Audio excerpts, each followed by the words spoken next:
Berdirinya Kerajaan Kutai Martadipura. Kerajaan Kutai Martadipura adalah kerajaan Hindu tertua di Indonesia yang berdiri pada abad keempat. Kerajaan ini terletak di daerah Muarakaman yang berada di tepi Sungai Mahakam, Kalimantan Timur. Keberadaan Kerajaan Kutai diketahui melalui penemuan 7 buah prasasti Yupa yang ditulis dengan huruf Pallava dengan bahasa Sanskerta. Dari prasasti inilah kemudian ditemukan nama Raja Kudunggal sebagai pendiri Kerajaan Kutai. Kegiatan ekonomi Kerajaan Kutai. Letak Kerajaan Kutai yang berada di tepi Sungai Mahakam berdampak pada banyaknya masyarakat yang bekerja di bidang pertanian. Ada juga yang berdagang bahkan ke negeri-negeri asing seperti Cina dan India karena letaknya yang berada di jalur perdagangan. Di samping itu, salah satu mata pencarian masyarakat Kutai adalah beternak. Pernyataan tersebut dibuktikan dengan prasasti Yupa yang menyatakan bahwa Raja Mulawarman pernah mengadakan upacara persembahan 20.000 ekor lembu untuk kaum Brahmana. Kegiatan sosial budaya Kerajaan Kutai. Seperti disebut pada prasasti Yupa, masyarakat Kerajaan Kutai banyak yang menganut agama Hindu. Meski menganut agama Hindu yang berasal dari India, masyarakat Kutai tetap melestarikan budaya lokalnya. Kehidupan budaya Kutai juga sudah maju yang dibuktikan dengan adanya upacara Friyatasoma pada masa pemerintahan Raja Mulawarman. 7 peninggalan Kerajaan Kutai. 1 Kalung Uncal, 2 Kalung Jiwa, 3 prasasti Yupa, 4 pedang Sultan Kutai, 5 pedang Kerajaan Kutai, 6 ketapang Sultan, 7 kura-kura emas. Berdirinya Kerajaan Mataram kuno. Kerajaan Mataram kuno adalah salah satu kerajaan terbesar era Nusantara yang berdiri sekitar abad 8. Nama Mataram diambil dari istilah bumi Mataram, artinya daerah yang dikelilingi oleh gunung-gunung. Kerajaan Mataram kuno terbagi atas 2 periode. Periode pertama ditandai dengan lokasi pusat pemerintah yang terletak di Jawa Tengah pada abad ke-8. Sementara itu, periode kedua ditandai dengan lokasi pusat pemerintah di Jawa Timur pada abad ke-9-10. Raja pertama yang memerintah Kerajaan Mataram kuno adalah Raja Sana. Kegiatan sosial Kerajaan Mataram kuno. Kehidupan sosial Kerajaan Mataram kuno ditandai dengan adanya pembagian golongan masyarakat berdasarkan kasta, yakni kasta Brahmana, Ksatria, Waisya, dan Sudra. Di samping itu, ada pula stratifikasi sosial berdasarkan kedudukan seseorang di dalam masyarakat, baik kedudukan di dalam struktur birokrasi kerajaan maupun berdasarkan kekayaan materi. Stratifikasi sosial masyarakat Mataram kuno juga bersifat kompleks dan tumpang tindih. Salah satu contohnya ada ksatria yang dapat menduduki jabatan keagamaan di tingkat pusat dan dapat menjadi pertapa yang tinggal di suatu biara. Kebudayaan Kerajaan Mataram kuno. Kerajaan Mataram kuno memiliki kebudayaan yang bernilai sangat tinggi. Hal itu dibuktikan dengan banyaknya peninggalan berupa prasasti dan candi yang masih bisa disaksikan hingga sekarang. Jumlah prasasti peninggalan Kerajaan Mataram kuno sangat banyak, mungkin mencapai ratusan. Beberapa candi peninggalan Mataram kuno yang terkenal yakni Candi Borobudur, Candi Prambanan, Candi Kalasan, Candi Sewu, dan masih banyak lainnya. Peninggalan Kerajaan Mataram kuno. 1 prasasti Canggal, 2 prasasti Kelura, 3 prasasti Mantiasi, 4 prasasti Kalasan, 5 candi-candi peninggalan Kerajaan Mataram kuno.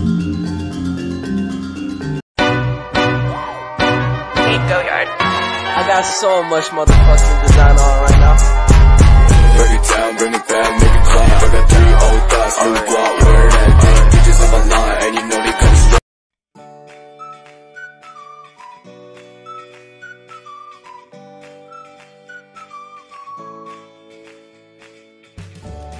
Kerajaan Sriwijaya adalah kerajaan bercorak Buddha yang didirikan oleh Dapunta Hyang Sriwijayanasa pada abad ke-7. Kerajaan Sriwijaya terletak di tepian Sungai Musi, di daerah Palembang, Sumatera Selatan. Pada masanya, kerajaan maritim ini banyak memberi pengaruh di Nusantara. Kerajaan Sriwijaya mencapai puncak kejayaan ketika diperintah oleh Raja Balaputra Dewa, yang berkuasa pada abad ke-9. Pada masa kejayaannya, Sriwijaya mengontrol perdagangan di jalur utama Selat Malaka dan daerah kekuasaan yang meliputi Kamboja, Thailand Selatan, Semenanjung Malaya, Sumatera, dan sebagian Jawa. Raja pertama Kerajaan Sriwijaya. Pada prasasti Kedukan Bukit dan prasasti Talang Tuo menjelaskan bahwa Dapunta Hyang adalah raja pertama dari Kerajaan Sriwijaya. Pada prasasti Kedukan Bukit menjelaskan bahwa Dapunta Hyang melakukan perjalanan dengan 20.000 tentara dari Minangkabau ke Palembang, Jambi, dan Bengkulu. Kehidupan masyarakat Kerajaan Sriwijaya. Sriwijaya banyak bergantung dari pelayaran dan perdagangan laut. Pada masa kejayaannya, Kerajaan yang berpusat di tepian Sungai Musi atau sekitar kota Palembang, Sumatera Selatan, ini pengaruhnya melebihi kawasan Nusantara. Pada abad 8 corak agama Buddha menjadi salah satu ciri kerajaan Sriwijaya yang pengaruhnya cukup luas sampai ke Sri Lanka, Thailand dan India. Kehidupan politik kerajaan Sriwijaya disebutkan menganut sistem kadatuan, yakni kerajaan yang membawahi atau menguasai wilayah atau kerajaan lain. Sriwijaya sendiri merupakan sebuah kerajaan maritim terbesar dan kuat pada abad ke-7 hingga memudar di abad ke-12.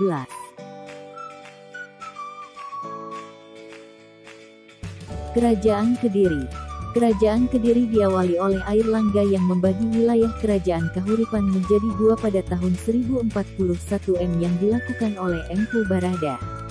Kedua kerajaan tersebut kemudian menjadi Jenggala dan Panjalu. Kedua kerajaan ini dibatasi oleh Gunung Kawi dan Sungai Brantas. Raja terkenal di Kerajaan Kediri. Raja Panjalu atau Kediri yang memerintah pada sekitar tahun-tahun 1135 sampai tahun 1157. Jayabaya selama ini banyak dikenal karena berbagai ramalannya yang dikenal sebagai Jangka Jayabaya. Ramalan-ramalan ini awalnya tertuang dalam bentuk tembang atau kakawin yang ditulis oleh Jayabaya. Untuk mata pencaharian utama rakyat Kerajaan Kediri adalah bercocok tanam dan maritim. Mereka telah mengenal emas dan uang. Masyarakat di Kerajaan Kediri dikenal religius. Mereka menjalankan kehidupan berdasarkan ajaran agama Hindu. Keruntuhan Kerajaan Kediri terjadi pada masa Kertajaya. Diawali dengan adanya konflik antara Raja Kertajaya dan para Brahmana. Jadi, saat itu sang raja mempunyai ambisi ingin disembah oleh Brahmana Hindu serta Buddha yang ada di Kerajaan Kediri.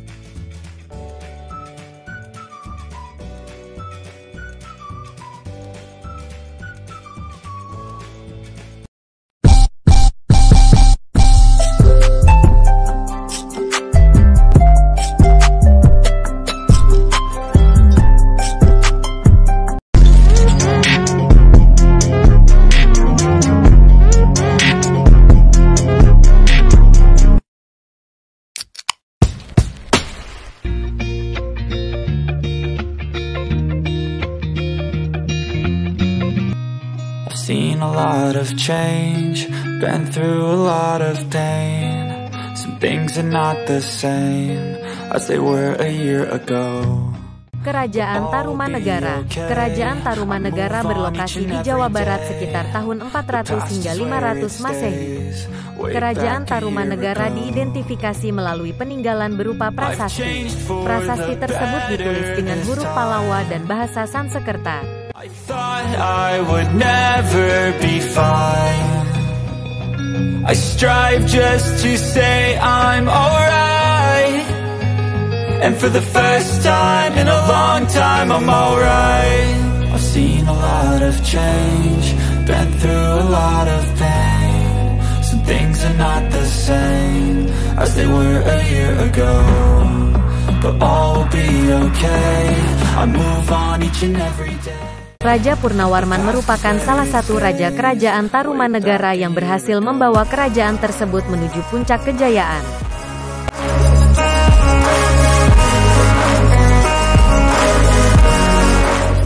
Peninggalan kerajaan Tarumanegara antara lain adalah Prasasti Kebon Kopi atau Prasasti Tapak Gajah, Prasasti Tugu, Prasasti Cidang Hiang atau Prasasti Munjul, Prasasti Ciaruten, Prasasti Muara Cianten, Prasasti Jambu atau Prasasti Pasir Koleangkap. I hear destiny and it's calling. I'll keep my head up high through the downs and lows, and we're all going live. Still nobody knows, but I'ma choose what's right. Kehidupan masyarakat Tarumanegara. Masyarakat kerajaan Tarumanegara hidup teratur dan makmur. Terdapat golongan Brahmana, petani, pedagang, pelaut, pemburu, peternak dan nelayan. Masyarakat Tarumanegara sebagian besar beragama Hindu. The past is where it stays, way back a year ago.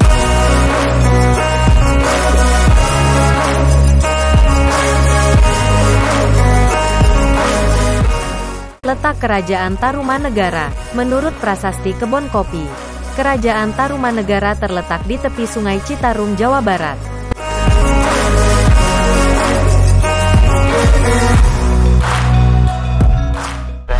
Wake up, today's gonna be a good day. Wake up, today's gonna be a good day. Wake up. Kerajaan Majapahit merupakan kerajaan Hindu-Buddha terakhir di Nusantara antara abad ke-13 dan ke-16. Dalam sejarah Majapahit dianggap sebagai salah satu kerajaan terbesar dan wilayahnya mencakup hampir seluruh Nusantara. Kerajaan Majapahit didirikan pada tahun 1293 oleh Raden Wijaya, menantu Kertanegara, raja terakhir Kerajaan Singosari. Puncak kesuksesan kerajaan itu pada masa pemerintahan Hayam Wuruk.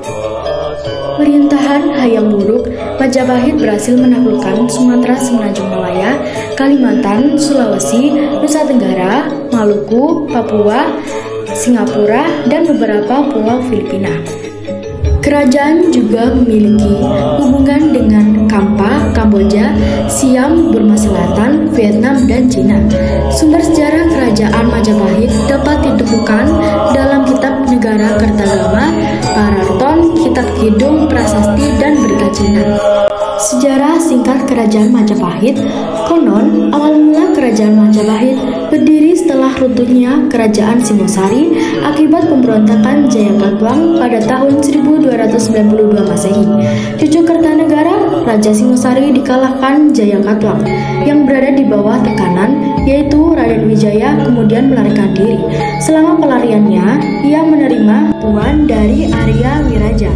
Raden Wijaya kemudian membuat desa kecil di hutan Trawulan dan diberi nama Desa Majapahit. Nama ini diambil dari nama buah maja yang tumbuh di hutan namun memiliki rasa pahit. Terkait dengan historia, seiring berjalannya waktu, desa itu berkembang dan Wijaya diam-diam dikuatkan dengan merebut hati penduduk dari Tumapel dan Daha. Niat balas dendam Raden Wijaya terbantu lebih cepat ketika pasukan Kubilai Khan tiba pada tahun 1293 setelah mengalahkan Jayakatwang. Raden Wijaya menyerang pasukan Kubilai Khan karena tidak mau tunduk pada kekuasaan Kaisar Mongol. Penobatannya sebagai raja pada tanggal 15 bulan Kartika tahun 1215 atau pada tanggal 10 November 1293 merupakan cikal bakal lahirnya Kerajaan Majapahit. Sebagai raja, Raden Wijaya bergelar Kertarajasa Jayawardana. Nama Raden Wijaya telah disematkan untuk menghormati pamannya, pendiri Kerajaan Singosari, serta untuk menghormati leluhurnya di Singosari. Berikut ini adalah gambar dan nama peninggalan Kerajaan Majapahit. Yang pertama ada Candi Tikus, Candi Suku, Candi Penataran, dan Candi Jabun.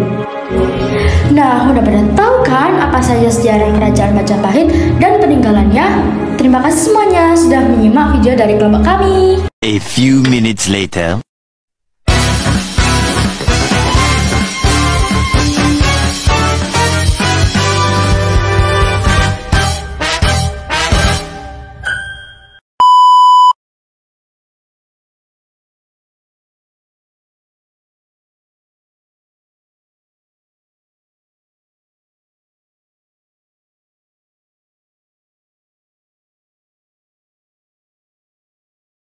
Damn, I was built to last.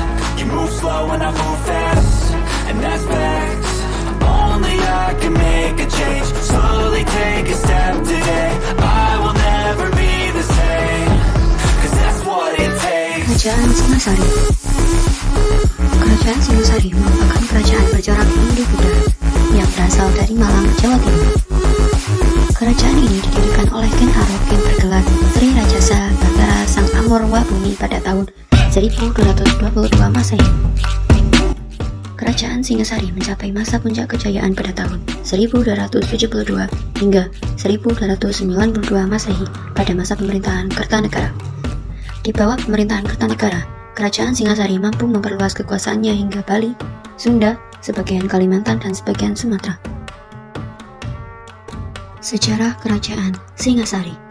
Pendiri Kerajaan Singasari tidak terlepas dari tokoh Ken Arok. Ken Arok awalnya hanya menjabat sebagai pengawal dari seorang akuwu di Tumapel bernama Tunggul Ametung. Ken Arok membunuh Tunggul Ametung dan menikahi istrinya Ken Dedes. Setelah menjabat sebagai Adipati Tumapel, Ken Arok bersekutu dengan para Brahmana dan melakukan pemberontakan di Kerajaan Kediri. Pemberontakan yang dilakukan oleh Ken Arok memaksa Raja Kertajaya, Raja Kediri menyerahkan kekuasaannya dan berpindah ke Kerajaan Singasari. Ken Arok kemudian menjabat sebagai raja dari Kerajaan Tumapel atau yang dinamakan Kerajaan Singasari. Raja-raja Kerajaan Singasari ada 5, yaitu yang pertama adalah Ken Arok, menjabat dari tahun 1222 hingga 1227 Masehi. Yang kedua, Anusapati dari tahun 1227 hingga 1248. Yang ketiga, Tohjaya 1248 Masehi. Yang keempat, Wisnuwardana dari tahun 1248 hingga 1272 Masehi. Yang kelima, Kertanegara 1272 hingga 1292 Masehi. Peninggalan Kerajaan Singasari. Yang pertama adalah Candi Kidal, yang kedua Candi Jago, yang ketiga Prasasti Singasari, yang keempat Candi Kangenan, yang kelima Candi Singasari. Runtuhnya Kerajaan Singasari. Kerajaan Singasari yang sibuk mengirimkan angkatan perangnya ke luar Jawa akhirnya membuat pertahanan di dalam kerajaan menjadi lemah. Pada tahun 1292 terjadi pemberontakan Jaya Katwang, Bupati Gelanggang, yang merupakan sepupu ipar dan sekaligus besan dari Kertanegara sendiri.